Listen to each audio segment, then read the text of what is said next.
வணிக சிலிண்டர் விநியோகம் ஒழுங்குமுறைப்படுத்தப்பட்டிருப்பதாக அமைச்சர் ஹர்தீப் சிங் பூரி தெரிவித்திருக்கிறார். விவரங்களை செய்தியாளர் சுசித்ரா வழங்க கேட்கலாம். சுசித்ரா, விவரங்களை பகிர்ந்துக்கலாம்.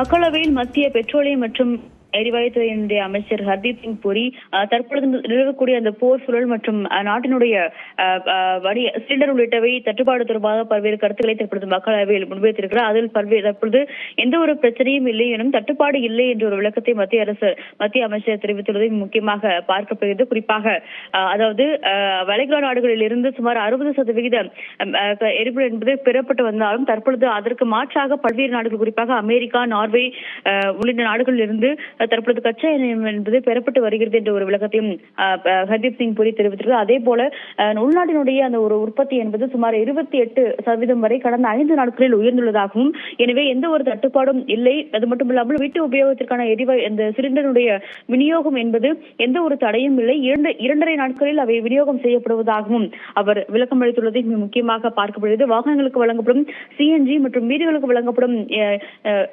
எல்என்ஜி உள்ளிட்டவை முழுமையாக வழங்கப்பட்டு வருவதாகவும், மருத்துவமனைகள், பள்ளிகளுக்கு வழங்கப்படக்கூடிய அந்த ஒரு அத்தியாவசிய தேவைகளுக்கான ஒரு தட்டுப்பாடு என்பது ஏற்படவில்லை என்ற ஒரு கருத்தையும் அவர் தற்பொழுது மக்களவையில் குறிப்பிட்டுள்ளதை முக்கியமாக பார்க்கப்படுகிறது. போர் சூழல் என்பது நீடித்தாலும் முழு திறனுடன் எரிபொருள் மற்றும் எரிவாயு உள்ளிட்டவற்றை வழங்க மத்திய அரசு தயாராக உள்ளது.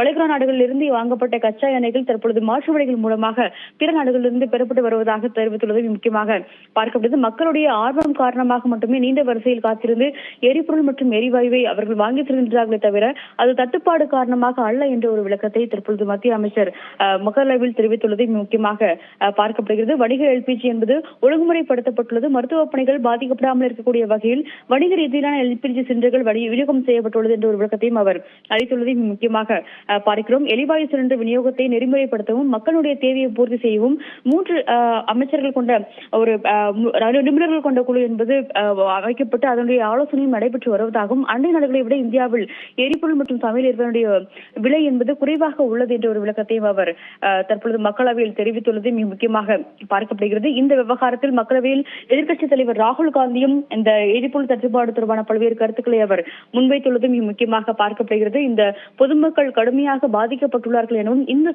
சூழல் என்பது மிகவும் மோசமடையும் ஒரு நிலை உள்ளது என்ற ஒரு கருத்தையும் ராகுல் காந்தி பேசும் பொழுது அவர் குறிப்பிட்டார். இதனால் கடுமையான ஒரு எதிர்ப்பு மத்திய பாஜகவுடைய எம்பிக்கள் தரப்பிலிருந்து ராகுல் காந்தி பேச்சுக்கு எதிராக முன்வைக்கப்பட்டது மிக முக்கியமாக பார்க்கப்படுகிறது. யாரிடமிருந்து கச்சா எண்ணெயை வாங்க வேண்டும் என்பதை அமெரிக்கா முடிவு செய்கிறது. இந்தியா ஒரு பெரிய நாடாக இருந்தாலும் யாரிடமிருந்து என்ன வாங்க வேண்டும் என்பதை நாம் தான் முடிவு செய்ய வேண்டும். ஆனால் ஒரு வெளிநாட்டுடைய அதிபர் முடிவெடு செய்கிறார் என்ற ஒரு கருத்தை ராகுல் காந்தி முன்வைத்தது மிக முக்கியமாக பார்க்கப்படுகிறது. அது மட்டுமல்லாமல் பெட்ரோலியத்துறை அமைச்சர் ஹர்தீப் சிங் பூரி ஜெஃப்ரி எப்ஸ்டீனை தன்னுடைய நண்பர் என கூறுகிறார் என்ற ஒரு கருத்தை ராகுல் காந்தி முன்வைத்த பொழுது அதற்கு கடுமையான ஒரு எதிர்ப்பை மக்களவை சபாநாயகர் முன்வைத்த நிலையில் மக்களவையில் கடும் அமளி என்பது ஏற்பட்டதும் முக்கியமாக பார்க்கப்படுகிறது. இதனையடுத்து அவையுடைய நடவடிக்கைகளும் சற்று நேரத்திற்கு ஒத்திவைக்கப்பட்டது. தகவல்களை வழங்கியதற்கு நன்றி சுசித்ரா.